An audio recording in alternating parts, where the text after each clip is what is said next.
And joining us now is Reza Vedadi, academic researcher and author from London. Mr. Vedadi, it's great having you with us here. First of all, your thoughts on this degree of crackdown on pro-Palestinian voices, and in France, of all places, a country that champions itself as the defender of free speech. Well, this is just another example of how the West promotes the idea of human rights. It uses it as a sledgehammer on countries in the East and in Africa and South America. But when it comes to practicalities, if you live in France and you're not a French citizen and you demonstrate any kind of expression that they don't like against a foreign policy, you are possibly arrested and trialed for terrorism, supporting terrorism. From my understanding, Mahdi Esfandiari, all she did was translate text. She never promoted the text, or she didn't promote terrorism. She, as a translator, possibly translate text that they didn't like and use that as an excuse.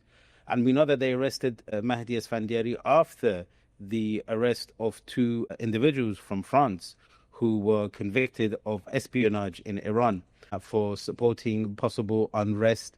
As we remember, Mahsa Amini in 2023 or 2-3 years ago when the riots happened, the journalist who promoted that story, which was fake news, were trained in South Africa by the CIA operatives. So there's always cases of the West sending agents to infiltrate, make connections with, and encourage unrest in Iran. And in your opinion, do you think it's safe to assume that perhaps this was the goal of the French government all along in arresting and detaining Mahdi Esfandiari? Two birds, one stone. You silence the critics of your ally, and you manage to, have the two spies, your French citizens, released. Yes, well, it indicates that, doesn't it, that as soon as two espionage or two individuals who are convicted of espionage, spying for France or in support of France foreign policy are convicted, they happen to arrest the Iranian. I'm pretty sure other people are expressing their views against foreign policy and in support of the Palestinians, but they haven't been arrested. So we know that the Western, even in the United States, we know that ICE cracks down on individuals who have visas. An Iranian who's arrested, a professor there who was recently arrested because of his possible views. So this is a tool that the West uses, and it's become very, very transparent now that this tool is a tool to be used as opposed to true human right values that the West holds.